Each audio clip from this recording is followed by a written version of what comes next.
Welcome to dream show. എല്ലാ ഉദ്യോഗാർത്ഥികൾക്കും ഇന്നത്തെ പുതിയൊരു വീഡിയോയിലേക്ക് സ്വാഗതം. അപ്പോൾ ഇന്ന് നമുക്ക് പഠിക്കാനുള്ള ടോപ്പിക് എന്ന് പറയുന്നത് ഫിനാൻഷ്യൽ അക്കൗണ്ടിങ്ങിൽ വരുന്ന ഒരു ഭാഗമാണ്. ഫിനാൻഷ്യൽ അക്കൗണ്ടിങ്ങിലുള്ള സ്കോപ്പ് ഓഫ് ഫിനാൻഷ്യൽ അക്കൗണ്ടിങ് എന്നതാണ് ഇന്ന് നമ്മൾ പഠിക്കാൻ വേണ്ടി പോകുന്നത്. അപ്പോൾ നമുക്ക് വീഡിയോയിലേക്ക് പോവാം. Today we can study about the scope of financial accounting. Which are the scope of financial accounting? First one is bookkeeping. What do you mean by bookkeeping? Bookkeeping is a part of financial accounting. Bookkeeping is concerned with recording of financial data relating to business operations in a systematic manner. അതായത് financial datas നമ്മൾ record ചെയ്യുന്നതിനെ തന്നെയാണ് bookkeeping എന്ന് പറയുന്നത്. Financial datas നമ്മൾ record ചെയ്യുന്നു, but in a systematic manner. അതാണ് bookkeeping. Bookkeeping is an art of recording business transactions in a systematic manner. It is an art of recording the business transactions in a systematic manner and it is the record making stage of financial accounting. Financial അക്കൗണ്ടിങ്ങിൻ്റെ record making stage എന്ന് പറയുന്നതാണ് financial accounting.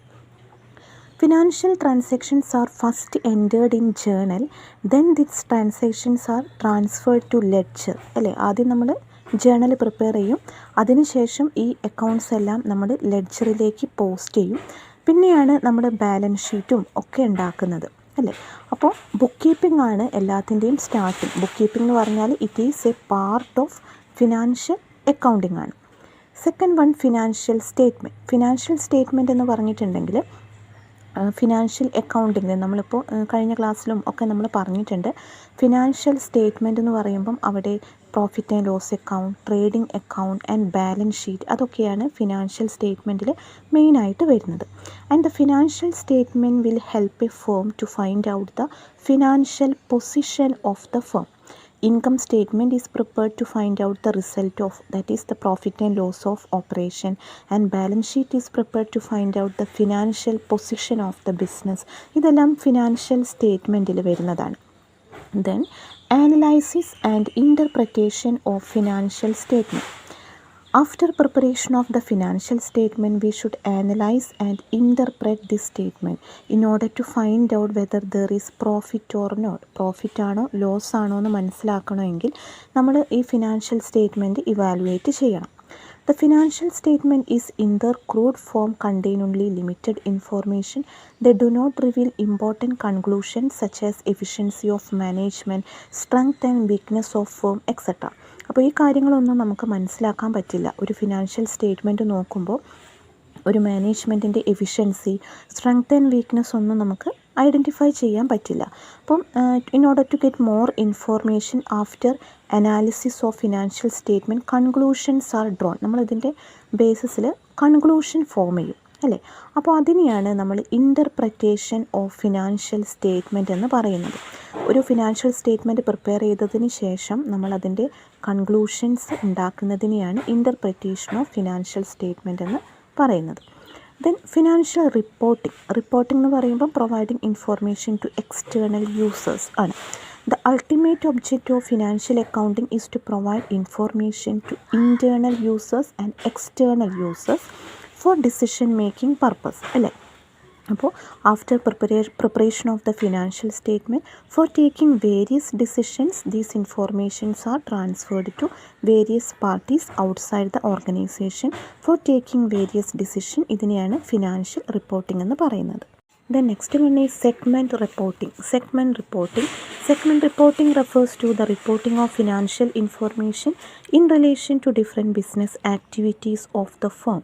Segment reporting എന്ന് പറയുമ്പം നമ്മൾ financial information, ഓരോ സെഗ്മെൻറ്റിലും വരുന്ന financial informations നമ്മൾ എന്ത് ചെയ്യും? We are reporting this information to needed person.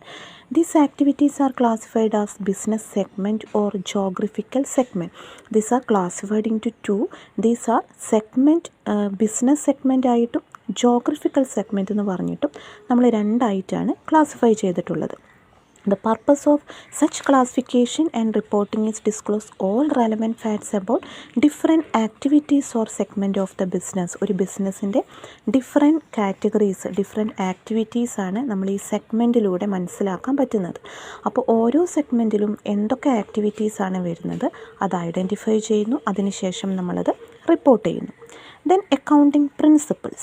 Financial accounting follows a set of principles. Various principles are there, and all these principles are generally known as generally accepted accounting principle, GAAP എന്ന് പറയും നമ്മൾ. അപ്പം this will help in the preparation of financial statement അല്ലേ. Then accounting standard.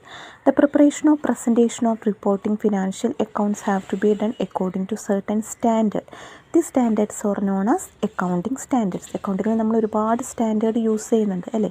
Intangible അസറ്റിൻ്റെ കേസിൽ depreciation, inventories valuation ഒക്കെ ഒരുപാട് നമ്മൾ standards use ചെയ്യുന്നുണ്ട്. അതിനെയാണ് അക്കൗണ്ടിങ് സ്റ്റാൻഡേർഡ്സ് എന്ന് പറയുന്നത്. അപ്പോൾ ഇത്ര കാര്യങ്ങളാണ് എന്തിൽ വരുന്നത്, സ്കോപ്പ് ഓഫ് ഫിനാൻഷ്യൽ അക്കൗണ്ടിങ്ങിൽ വരുന്നത്. Then next one is advantages of financial accounting. നമ്മൾ ഫിനാൻഷ്യൽ അക്കൗണ്ടിങ് യൂസ് ചെയ്യുമ്പോൾ നമുക്ക് എന്തൊക്കെ അഡ്വാൻറ്റേജസ് ആണ് വരുന്നത്. First one, it helps the management in planning and controlling the business activities. അപ്പോൾ ബിസിനസ് ആക്ടിവിറ്റീസ് നമുക്ക് പ്ലാൻ ചെയ്യാനും കൺട്രോൾ ചെയ്യാനും പറ്റും. It helps the management in taking decisions in proper time. It provides information to person within and outside the organization. Outside the ഓർഗനൈസേഷനും within the ഓർഗനൈസേഷനും informations provide ചെയ്യുന്നു. It provides information about the performance and financial position of the firm. അപ്പോൾ ഇതൊക്കെ നമുക്ക് മനസ്സിലാവുന്ന point തന്നെയാണ് അല്ലേ. Financial പൊസിഷനെ കുറിച്ചിട്ടുള്ള ഇൻഫോർമേഷൻ കൊടുക്കും. It provides information for directing and controlling effectively firms resources. ഫേമിൻ്റെ റിസോഴ്സസ് നമുക്ക് പ്രോപ്പറായിട്ട് കൺട്രോൾ ചെയ്യാൻ പറ്റും. It provides necessary information for financial forecasting, formulation of various business policy. Business പോളിസിയൊക്കെ ഫോർമുലേറ്റ് ചെയ്യാൻ വേണ്ടിയിട്ട് പറ്റും. Different policy, sales policy, purchase policy, wage policy, credit policy, ഇതെല്ലാം നമുക്ക് ഫോർമുലേറ്റ് ചെയ്യാൻ പറ്റും. Then the financial accounting will help to review price policy, sales and purchase policy. ഇതെല്ലാം നമുക്ക് ഫോർമുലേറ്റ് ചെയ്യാനും റിവ്യൂ ചെയ്യാൻ വേണ്ടിയിട്ടും ഹെൽപ്പ് ചെയ്യും. Then it helps in raising loans from financial institutions. Financial accounting ചെയ്യുമ്പോൾ നമുക്ക് മനസ്സിലാക്കാൻ പറ്റും ഒരു ഫേമിന് എത്ര പ്രോഫിറ്റ് ഉണ്ട്, എത്ര ലോസ് ഉണ്ട് എന്നൊക്കെ. അപ്പം അതിൻ്റെ ബേസിസിലാണ് നമുക്ക് ലോൺ കിട്ടുന്നത് അല്ലേ. അപ്പോൾ racing loans from financial institution. Then it helps in settlement of tax liability. അപ്പോൾ നമുക്ക് ഇൻകത്തിൻ്റെ ബേസിസിലാണ് നമുക്ക് ടാക്സ് പേയ്മെൻറ്റ് വരുന്നത്. അപ്പോൾ ടാക്സ് പേയ്മെൻറ്റ് നമുക്ക് അത് സെറ്റിൽ ചെയ്യാൻ പറ്റും. And it provides necessary data to ഗവൺമെൻറ്റിന് പ്രൈസ് കൺട്രോളിനും അതുപോലെ ടാക്സ് റിലേറ്റഡ് ആയിട്ടുള്ള പല ഡിസിഷൻസും എടുക്കാൻ വേണ്ടിയിട്ടും ഹെൽപ്പ് ചെയ്യും. അപ്പോൾ ഇതൊക്കെ ഫിനാൻഷ്യൽ അക്കൗണ്ടിങ്ങിൻ്റെ അഡ്വാൻറ്റേജസ് ആണ്. Then next one is limitations of financial accounting. First one, it provides only past data. Financial accounting നമുക്ക് എന്ത് ഡേറ്റയാണ് തരുന്നത്, past data, that is historical data. It does not show profit or loss of each product, job, process etcetera. ഓരോ പ്രൊഡക്റ്റിൻ്റേതായിട്ടും നമുക്ക് loss, profit അതങ്ങനെ identify ചെയ്യാൻ പറ്റില്ല. നമുക്ക് മൊത്തത്തിലാണ് ഇൻഫോർമേഷൻ കിട്ടുന്നത്. It fails to exercise control over resources. അതുപോലെ തന്നെ ഫെയിൽസ് ടു എക്സസൈസ് കൺട്രോൾ, റിസോഴ്സസിൻ്റെ മേലെ കൺട്രോൾ കുറവാണ്. It does not measure organisational efficiency. It fails to provide educate data for price fixation. അതുപോലെ it does not provide data for comparison of cost. ഇതൊക്കെ മനസ്സിലാവുന്നില്ലേ വായിക്കുമ്പോൾ. പിന്നെ it fails to take into account the impact of price level changes. അപ്പം ഓരോ പ്രൈസിലും വരുന്ന changes മനസ്സിലാക്കാൻ വേണ്ടിയിട്ട്, പ്രൈസ് ലെവൽ ചേഞ്ചസ് മനസ്സിലാക്കാൻ വേണ്ടിയിട്ട് നമുക്ക് ഫിനാൻഷ്യൽ അക്കൗണ്ടിങ് ചെയ്താൽ പറ്റില്ല. It cannot disclose controllable and uncontrollable cost. അത് രണ്ടും കൺസിഡർ ചെയ്യുന്നില്ല, ഡിസ്ക്ലോസ് ചെയ്യുന്നില്ല. Then it provides only limited information to മാനേജ്മെൻറ്റിന് ഡിസിഷൻ മേക്കിങ്ങിന് ലിമിറ്റഡ് ഇൻഫോർമേഷൻ മാത്രമേ കൊടുക്കുള്ളൂ. അപ്പോൾ ഇത്ര കാര്യങ്ങളാണ് ഫിനാൻഷ്യൽ അക്കൗണ്ടിങ്ങിൻ്റെ ലിമിറ്റേഷനായിട്ട് വരുന്നത്. അപ്പോൾ ഇത്ര കാര്യങ്ങളാണ് ഇന്നത്തെ വീഡിയോയിൽ നമ്മൾ പഠിച്ചത്. എന്തൊക്കെ പഠിച്ചു, ഫിനാൻഷ്യൽ അക്കൗണ്ടിങ്ങിൽ എന്തൊക്കെ കാര്യങ്ങളാണ്, ഫിനാൻഷ്യൽ അക്കൗണ്ടിങ്ങിൻ്റെ സ്കോപ്പ് എന്താണെന്ന് പഠിച്ചു. അതുപോലെ തന്നെ ഫിനാൻഷ്യൽ അക്കൗണ്ടിങ്ങിൻ്റെ അഡ്വാൻറ്റേജസ് എന്താണ്, ഡിസഡ്വാൻറ്റേജസ് എന്താണ് എന്നുള്ള കാര്യങ്ങളും പഠിച്ചു. അപ്പോൾ ഇത്ര കാര്യങ്ങൾ എല്ലാവർക്കും മനസ്സിലായെന്ന് വിചാരിക്കുന്നു. ഇനി നമുക്ക് മറ്റൊരു ക്ലാസ്സിൽ കാണാം. Thank you.